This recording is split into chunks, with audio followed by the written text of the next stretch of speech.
So we're marching into the second part of the step for vector analysis, and this one is titled as vector calculus. So we're focusing on gradient, divergence, and curl operations.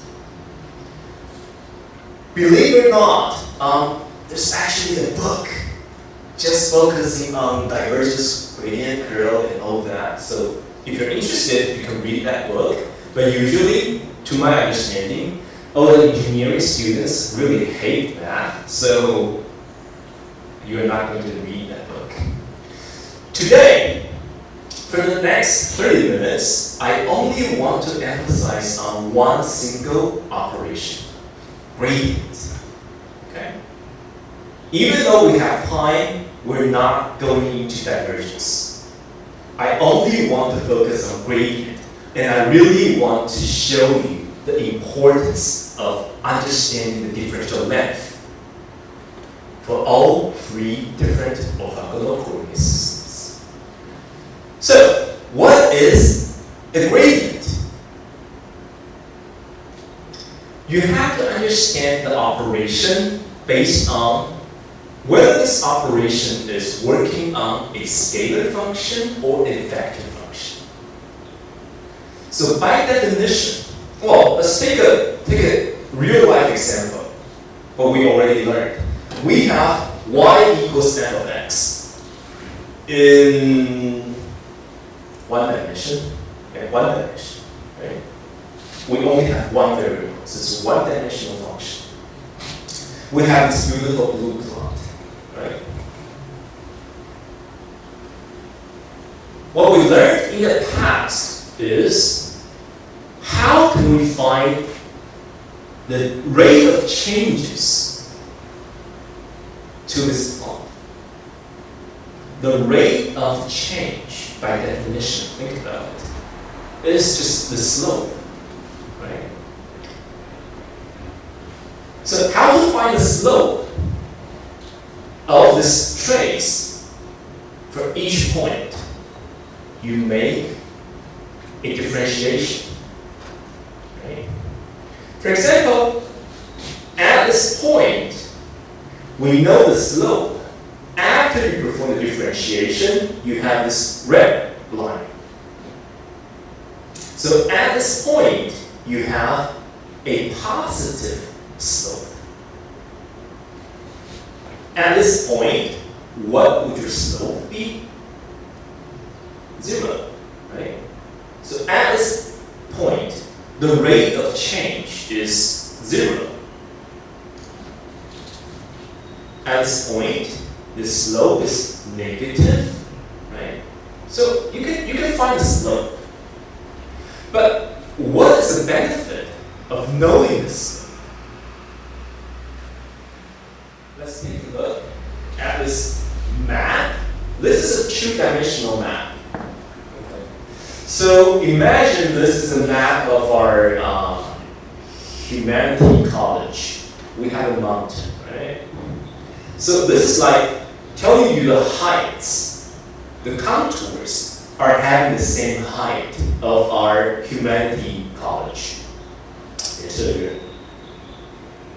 So if you are a student and you have to take classes at our humanity college every day, maybe twice per day, and you have to walk to Xiaoqibu for lunch, which road would you take? Are you going to take this one, or are you going to take this one?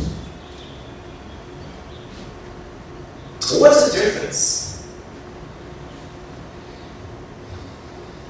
All these connected lines are saying they are having the same height, 400 meters, 300 meters, 200 meters. So for me, if I only walk up there once per day, I'm old, right?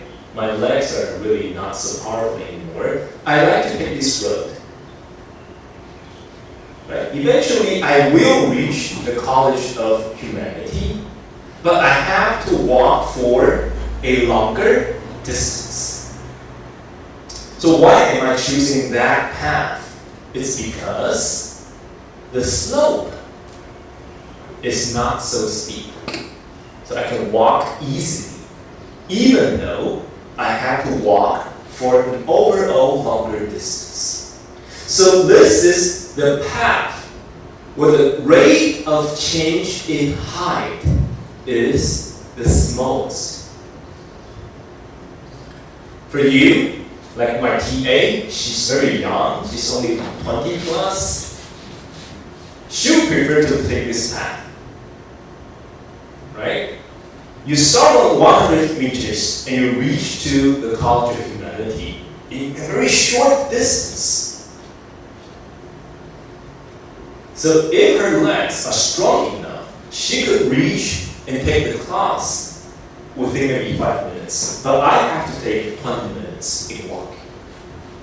So her choice is to take the path where the rate of change in height is maximized.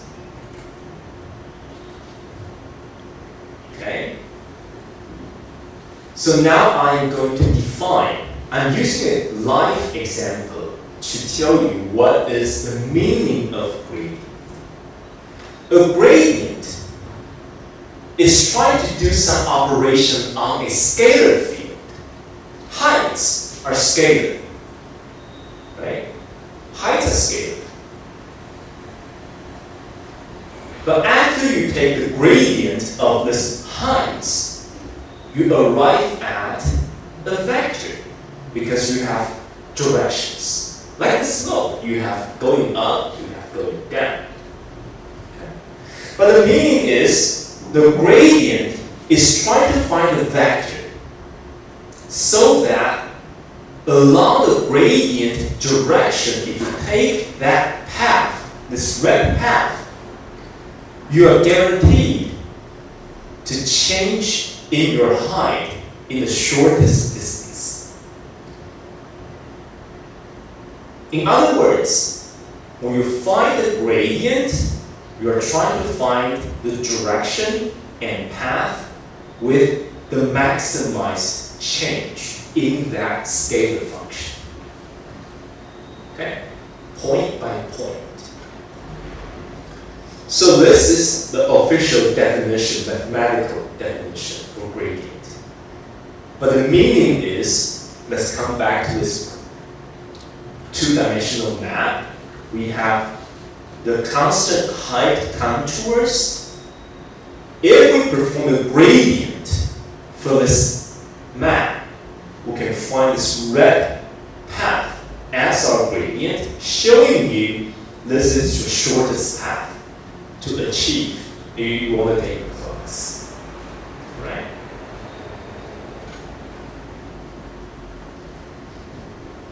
So, again, remember, gradient, this gradient operator, a inverted triangle, you pronounce it by del, okay, like del, okay? Del V, V is a scalar function. After you perform the gradient operation to this scalar function, you arrive at a vector.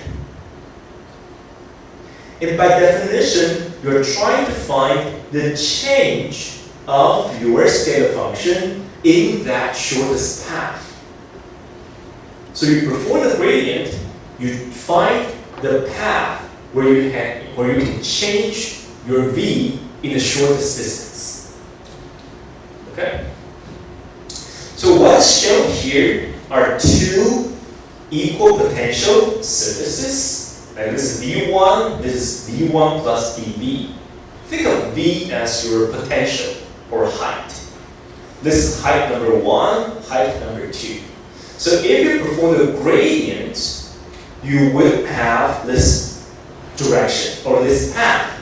This is called dN, which is normal to the equal potential surface, right? The normal direction takes on the shortest distance.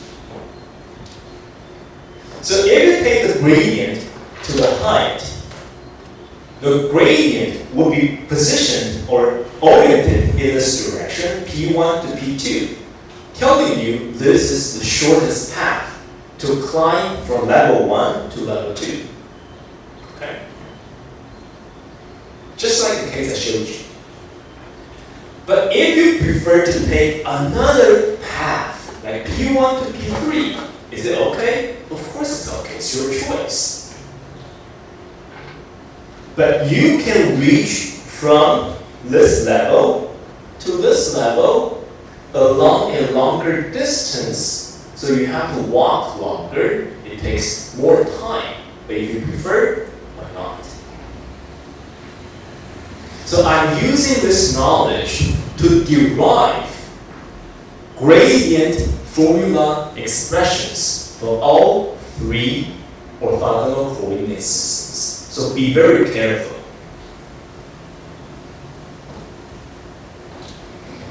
Definition of gradient to a scalar function results in an effect. Okay? So you are trying to find the maximum rate of change in your scalar function along that particular shortest distance. What happens if you want to take this path? This is the gradient direction, but you want to take another path, P1 to P3. So the distance for P1, P3 segment is called dl, right? dl. How are dl and dn related? dn means the shortest path. dl is my personally arbitrarily chosen path. So dl and dn as compared will be divided by cosine alpha. Alpha being the angle between the two paths. Is it reasonable? Anything divided by cosine will be longer, right? Because cosine is limited to smaller than 1. Okay? So this is reasonable because this is the direction with maximum change. So the path will be the shortest. If I don't take this path, then my distance will be longer. So the change will be small, right? So this is okay. So my dl, my chosen path, is longer than dn, reasonable, because it's divided by cosine alpha. Then I want to examine what is the rate of change in v when I take this path. dv along this path. Well, basically, the rate of change along this path is more gradual, right? Less steep. Therefore, it is multiplied by cosine alpha. This is coming directly from here, right? But during this process, what I'm trying to teach you is the way to confirm your mathematical equations. The rate of change in v along one potential path and the steepest path, in this case, will be smaller, right? How to maximize it? Make alpha equals to 0. Then L is equal to N. You're walking in the fastest path. Okay? Okay, up to now? Alright. So now we can write this expression. What is cosine alpha? Cosine alpha is coming from the fact the dn path and dl path are not parallel. So the cosine alpha is coming from the inner dot product of an unit vector and dl unit vector. And then multiplied by the absolute value of gradient v. Right? You still remember the definition of gradient v is dv, dn, and multiplied by a unit vector. Okay? So this one, an and the absolute value of grade v, of del v, is gradient. Making a dot product with my chosen path unit vector.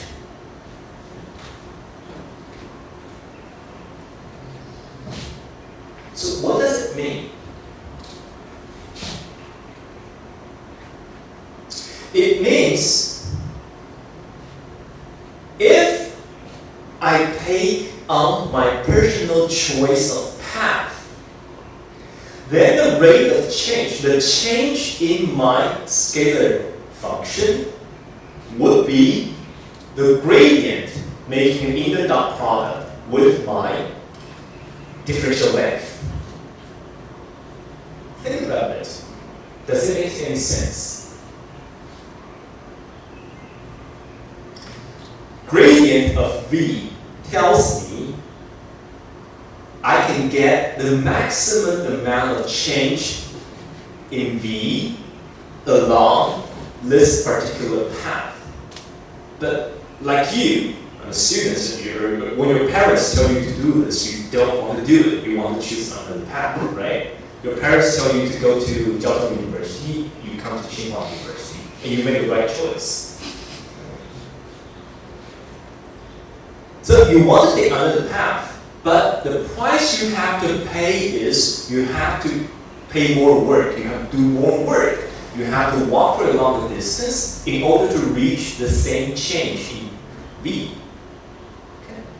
So you come from point 1, you reach to point 2, which is on this height. P3 is also on the same height, but you have to walk longer. And that is taken effectively by making an inner dot product to dl, the differential length. Because when you perform the inner dot product, you have cosine alpha, right? It's always smaller. So this is telling you it's fine for you to take this path, but your change every step is smaller as compared to you take this path. Makes sense? So why do I want to spend all this effort in teaching you such a simple formula? This is extremely useful for you to understand gradient in 3 different orthogonal systems. dV is the change in V in certain coordinate system.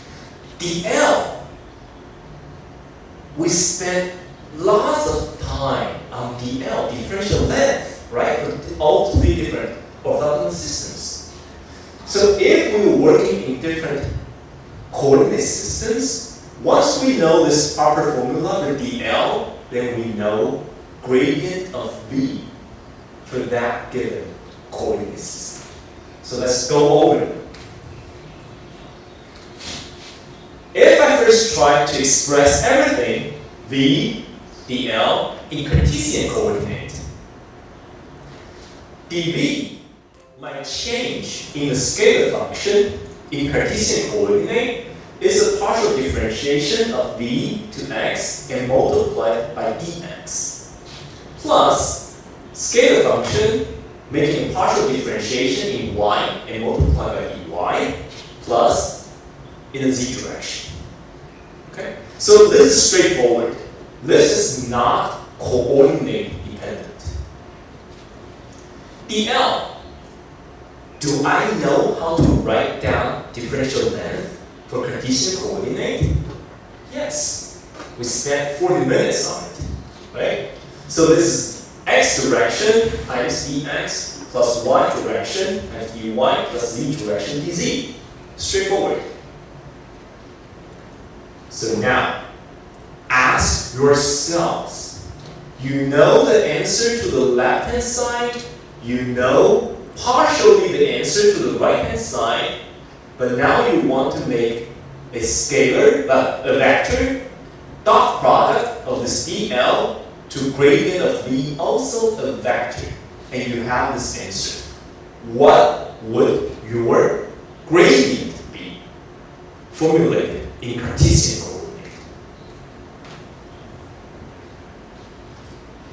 This is the most straightforward way to derive the gradient formulation for Cartesian coordinate. you compare right-hand side to left-hand side, scalar, eventually scalar making a gradient becomes a vector, vector making an inner dot product, so you must have the x component, the y component, the z component, right? So by definition, it tells you gradient of a scalar function must be a vector. Otherwise, you cannot make a dot product to another vector. So the gradient of v is itself a vector, ax, ay, and az, and the x component must be the partial differentiation of v to x. So this one multiplied by this arrives at this term. The y component making an inner dot product, the y component of the differential length gives you the second term. The z component of the gradient making an inner dot product to the z component of the differential length gives you the third term. So do you already see the flavor? Once you master this process, once you understand dl as expressed in all three different orthogonal coordinates, you immediately arrive at the proper mathematical formula for that coordinate system, at least for the gradient. Okay? So, this is the basic formula we're using. The change in my scalar function is the gradient and making a dot product to my chosen path. The path, the differential length, is also the length is the vector. So this relies on your basic understanding to dl. Cylindrical coordinate, I can just write down dv in cylindrical coordinate is nothing more than the partial differentiation in the r direction multiplied by dr, and the partial differentiation in phi direction and times d phi, partial differentiation in z direction and times dz. So these are straightforward. You don't have to remember anything, right? The change is just the partial differentiation multiplied by the differential change in that unit vector direction. This is equal to gradient of the scalar function in cylindrical coordinate, making an inner dot product with the differential length in the cylindrical coordinate. Remember, when you're talking about phi direction, the unit vector is an angle, the differential length is an arc. So you have r times d phi. So now a direct comparison. Something in the r direction, the r component of the gradient v in cylindrical coordinate will give you this one. So it must be in the r direction, simply del v del r.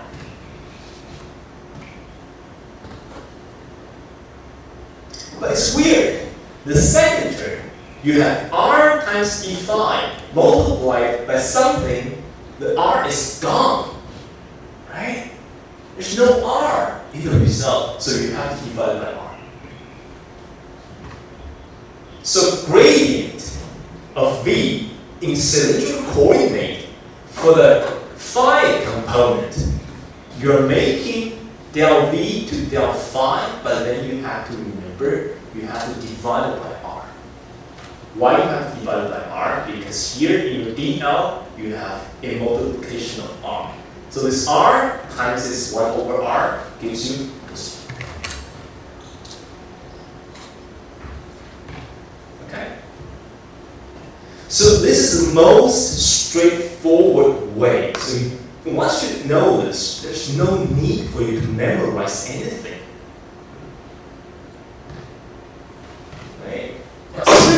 coordinate, again, spherical coordinate, dv is simple, right? You have a partial differentiation multiplied by your difference in r, theta, and phi. And in this case, the differential length for spherical coordinates is more complicated, but it's not so complicated. You only have to consider the two arcs.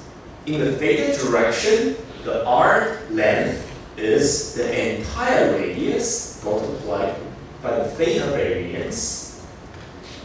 In the phi direction, the effective r is not the entire radius, but r sine theta, right? And then times phi. So once you have this arc being considered in your dl, your gradient has to divide by it. That's it. Okay? So you compare this one to this one, you must have this proper formulation to arrive at dv. Right? Is it clear? So the generalized expression for gradient of a scalar function for any orthogonal coordinate system is just 1 over h1, the Jacobian, 1 over h2, 1 over h3, and then you have the partial differentiations. Okay? What are Jacobians? The radius for the arc. So basically, h1 is always 1. h2 for the cylindrical coordinate is r. The spherical coordinate is capitalized R. h3 cylindrical coordinate 1. R sine theta, the spherical coordinate. So I know a lot of you learned this for your first year of physics, maybe, or for your calculus. So it's very confusing because gradually over time you forget, you divide or you multiply. But having understood this, the meaning of, I'm starting from the meaning of gradient. Gradient gives you the direction and path where you have the maximized change.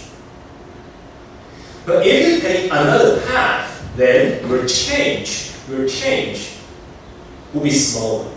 So it makes sense to make the dot product of your chosen path to the gradient. Because when you make in the dot product, you have the two absolute value multiplied by cosine. It makes it smaller, right? It makes your change smaller. So in the future, all you have to remember is the meaning. This is the meaning. You start from the meaning, and you start from your understanding to differential length. You don't have to memorize anything. Okay? So my goal is after my class, you really don't have to memorize because memories are short term. After the semester or after the examination, you turn everything to me, so I don't need to remember it so much.